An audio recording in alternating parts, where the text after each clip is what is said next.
Hello and welcome to Nikon Report, your weekly roundup of all the greatest and latest Nikon news and all other photographic announcements that we found interesting. It's Konstantin here. And this is Becky.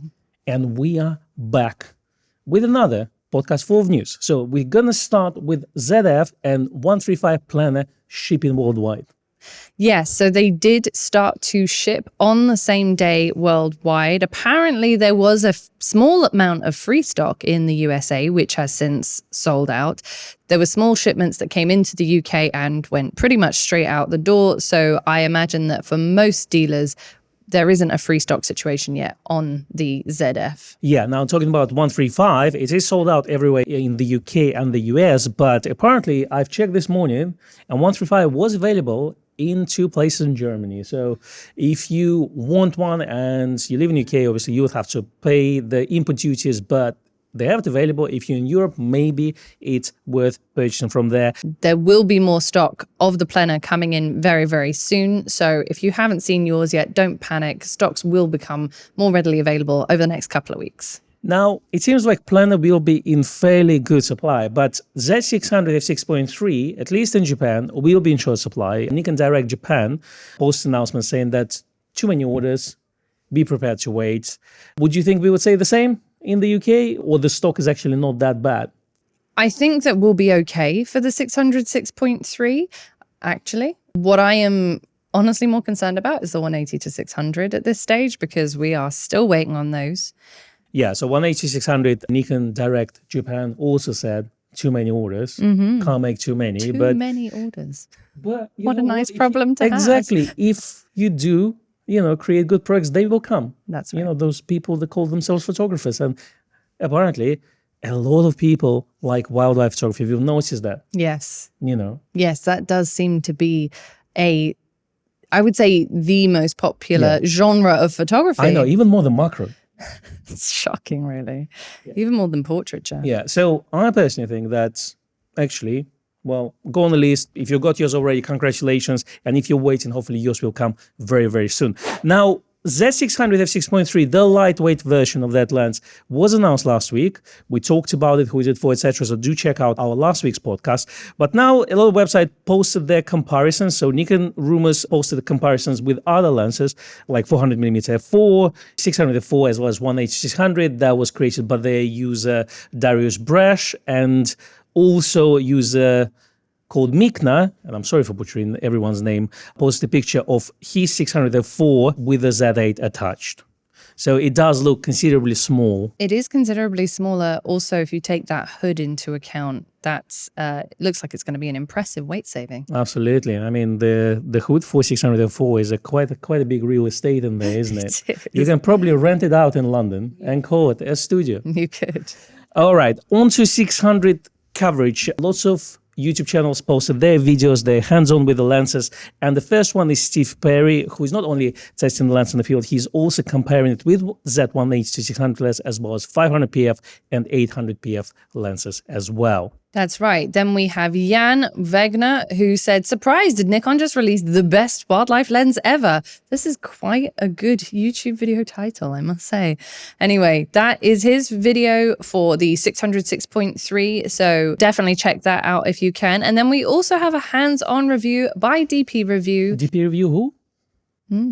I thought they've closed their channel. I know, but there they are. The new host. It's almost like Top Gear. Anyway, the DP Review video is there, and hopefully you'll enjoy. So now on to some other interesting news. Apparently in the United States, we now have Z30 with 1228 kit. Yeah, which we already have over here in the UK. So if you are a UK or European customer, you will be able to purchase that without having to wait. But it's nice to know that it will be there for the US customers as well. Yeah, and 1228 is designed for kind of videography, first of all, because of the power zoom. And it's coupled for the camera that's designed for video work. So I think it's a good combo for this camera, and hopefully it will save you a few bob as well. Excellent. Now moving on to the ZF, we have the manual reference guide and brochure now available on the Nikon website, so you can go and download it should you require it, or you want to get it ahead of receiving your camera. Then you'll know exactly what to do when it arrives. You know what else is up is ZF brochure, yes, which starts with see, feel, and create. Very interesting brochure because, as we said, they're trying to get that Leica feel. You know, they try to sell you on the feel and not the specifications.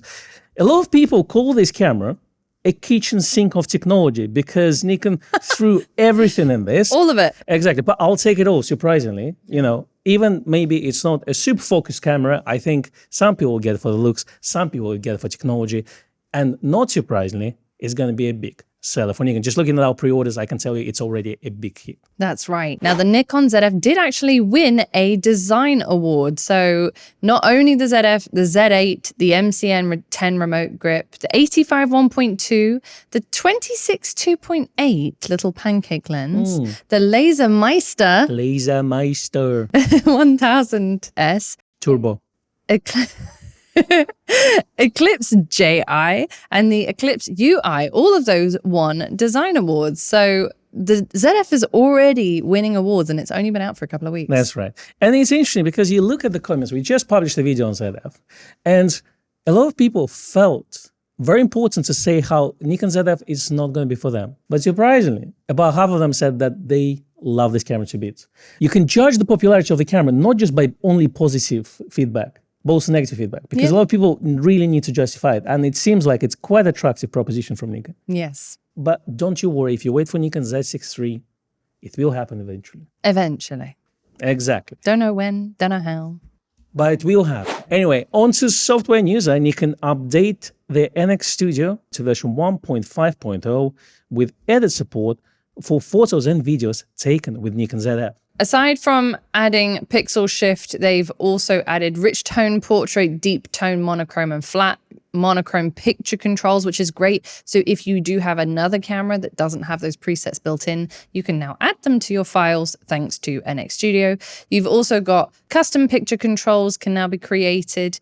I think that this might be interesting for importing other picture controls from other creators, if you see what I mean, like film simulations and stuff like that. So before you had picture control utility, but it seems like now you can actually create within NX Studio. And I'm all up for that because I don't really need to have 10 different softwares with the word Nikon at the front. If you see what I mean, why not to have one package that does it all? Why do we need Nikon Transfer? Yes, indeed. You know, why did we have Nikon View NXI and View NXD? So I'm really glad that kind of NX Studio now absorbed all those little utilities effectively into one bit of software. So that way you just don't have to deal with the multiple installation and multiple updates. Exactly. Now they also did a few bug fixes, which is great. So if you've had issues with your NX Studio, do definitely update it to the latest version. Especially if you have a Nikon ZF, because it brings all that latest Nikon ZF technology into the software, like pixel shift. Precisely.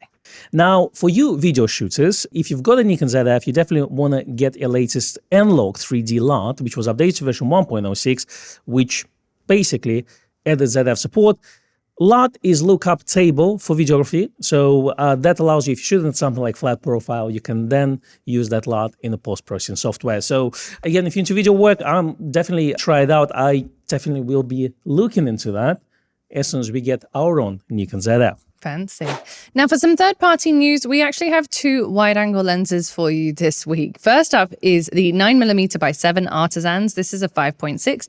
It's a full-frame lens. It's just been announced for the Nikon Z mount, and it weighs 463 grams. That's quite hefty. It's quite a hefty little lens. Has 5 diaphragm blades, so presumably not there for the bokeh, but it's a 9mm lens, so that's quite interesting. So before the release of this laser, we only have one ultra-wide-angle prime lens, like 9mm from Laowa 2.8. And this one basically will compete with this. Yeah. They both will give you not fisheye effect, but actually rectangular wide angle, which is really good. It's obviously super wide, so you need to learn how to use it. But definitely, I would love to see a comparison between the two lenses. Looking at the prices, the 7 Artisan lens is priced at $479. And if you look at Laowa lens, it is priced at $399. So quite close to each other. Matt Irwin had a hands-on with a 7 Artisans lens. So have a look at that. And it's definitely, for me personally, I'm looking at this lens, and it's a very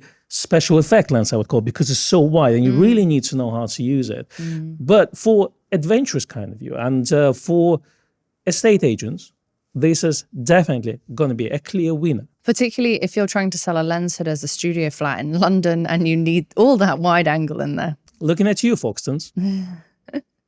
Now, Venus Optics have also announced a Laowa 8-16mm f3.5 to 5 zoom, which is a DX lens for Nikon Z mount. So another super wide angle for us. So 8-16 would be effectively something around 14 to 24 millimeter lens, and it's variable aperture 3.5 to f5. Interesting lens again. So obviously it's another wide angle, ultra wide angle lens for DX shooters, and it will compete with Nikon 12-28 lens, which is currently surprisingly priced at $357 in the United States. The Laowa lens will be priced at $549. So have a look at this, but this one will have a proper zoom ring instead of the power zoom. There you go. Now, on to some memory card news. The lovely folks at OWC have released 4 new Atlas Pro CFExpress Type B cards. These are their new 4.0 types. We actually had a little spin with them the other day. So if you follow us on socials, you will have seen that little bit of content that we put out there.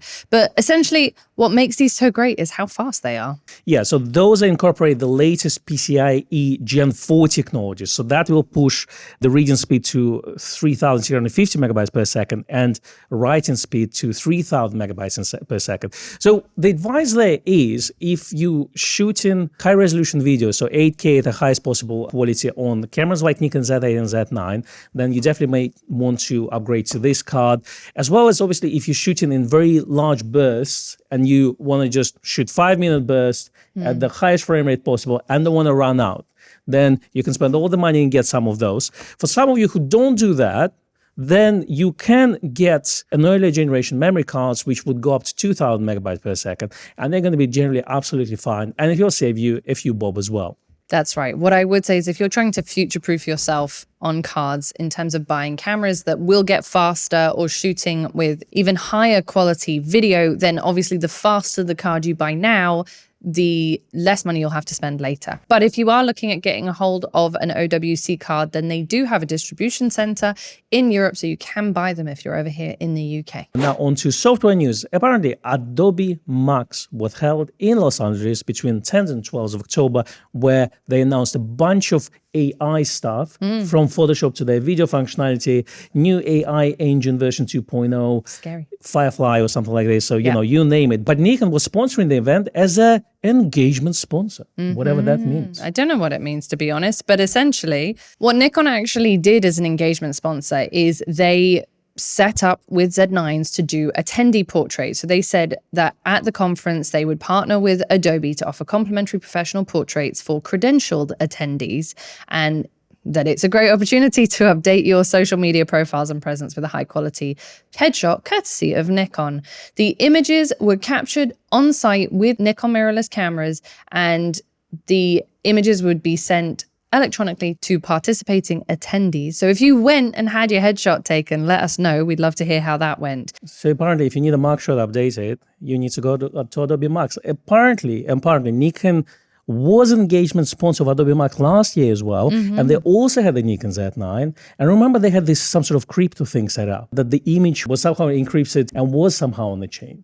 So nothing happened this year. No wonder, because it was all crypto boom last year and it's all died down at the moment. But it seems like Nikon has good connection with Adobe, and hopefully that's not just goes into sponsoring the events, but also in terms of communication of updating Adobe software with all the latest Nikon developments, and hopefully like RAW demosaicing, etc., etc. If you'd like to see the presentations that occurred during Adobe MAX, then they're actually on Adobe MAX's YouTube channel. We have things like keynotes, the product features, and inspiration. So definitely check that out. We'll include links for you in the description box. Now for you Lightroom users, especially the classic version, because you better stay classy, really. Adobe released the version 13 update of Lightroom Classic, which apparently came out with a bug, and it's now been fixed in version 01. Yeah. But they add a new photography features, like add blur using the lens blur tool, because I do want to have my mobile phone blur on my images from Nikon Z8. But there's like stuff like HDR photos, improved editing experience, whatever that means. But definitely have a look, update if you're a Lightroom user. It seems that AI is all the rage nowadays. Moving on to your review section, we have a Nikon ZF review here in hand. Is it Nikon's Trojan horse? That's explained by Matt Irwin. He explains what the ZF really is and what it's all about. So definitely check that out. Yeah, what do you think? Is Nikon ZF a Trojan horse? Yes and no. I think that it will make a lot of people who have maybe been looking for a retro-styled camera from another brand. There are multiple brands to choose from there. For them, this might be the sweet spot in terms of both sensor size and technology and price. So I think that in a lot of ways, what Matt describes it as is in terms of Trojan horse, like it's just kind of sneaking into the enemy camp there, and then all the soldiers come out. I mean, yeah, you won't even know what got you really. You just end up with a camera in your hand. That's right. But I think he's absolutely right, because if you think about it, like, yes, we have Fujifilm that does retro cameras, but Nikon comes out with a full frame sensor, you know. So I know that for a lot of DX users, while they swear by the DX sensor, the temptation to get something retro with a full frame sensor is quite, you know, it's there. Yeah. You know, so that's option number one. Obviously, we discussed Leica option as well. And Leica M11 or even the rumored M11M or M11P, it's just costs so much money that if you're not a Leica shooter for your whole life, it's quite a big upgrade and a quite expensive upgrade. So Nikon having this camera will attract people from both camps, I think. Yeah. You know, but obviously, let's not forget the people shooting film, coming from retro camera and nostalgia, people who just want to have a fun camera and that they would put it aside next to their professional camera. There's a lot of opportunities there. And I think, yeah, Nikon is definitely made the right move, even if maybe some people are not quite happy about that. Right. We also have 2 review videos from Bobby Tonelli. The first is Nikon ZF, elevating your manual focus game, which obviously refers to the fact that you have subject detection and eye detection with the ZF on manual focus lenses. In this video, he's using the latest Voigtlander Z lenses like 35 and 50mm apo, as well as legendary Nikkor 58mm f1.2 Noct lens. So definitely have a look at this. I know that a lot of photographers, as well as like myself, will use this camera with manual focus lenses. For sure. So this is definitely a first introduction in using manual focus lenses with this camera. I think we will feel something similar at some point as soon as we get the camera on, but definitely an interesting watch. That's right. Now, he also brought out a second video, which was the 135 f1.8 Plena, and he says, all hail the new king of bokeh. So go and watch that if you would like to see his 2 reviews of Nikon's latest and greatest. And the last review we have from Fabian Thorpe, who reviewed Z180-600 lens, which is also a very good lens, apparently. Yes, Nikon just keep knocking it out of the park. Now, for your weekend read and watch section, we have the Nikon Photo Contest 2023 final judge report on how the winners were chosen for this year. The final judgment. But it's always interesting to see how the judges look at the images and what they consider to be a good shot or not. So this is an interview with them. Definitely have a look at that. And we also have Nikon Sessions back with episode 4. And this one is on fashion photography, which I thoroughly enjoyed. Yes. In this episode, they're joined by Kino and Ava Pivot with the one and only Rishi. So definitely check that out, including gaining some valuable advice on how to level up your techniques from the pros. And that's a wrap. Thanks for joining us this week. Yes, thank you very much for watching or listening if you're listening on a podcast platform. We are not on the radio, but we are available on the podcast platforms like Apple Podcast, Amazon Music, and Spotify of the world. That's right. So if you are on one of those podcast platforms, then how about giving us a little follow, a rating, a review? If you're watching on YouTube, please give us a like and subscribe. And find us on socials like Instagrams, where we publish some photographs. I love how we complete each other's sentences. We've been doing this way too long. I'm at Rebecca_Danesi. The shop is at Nikon at Grays. And I'm at Konstantin Kochkin. We will see you next week. Bye-bye. Bye.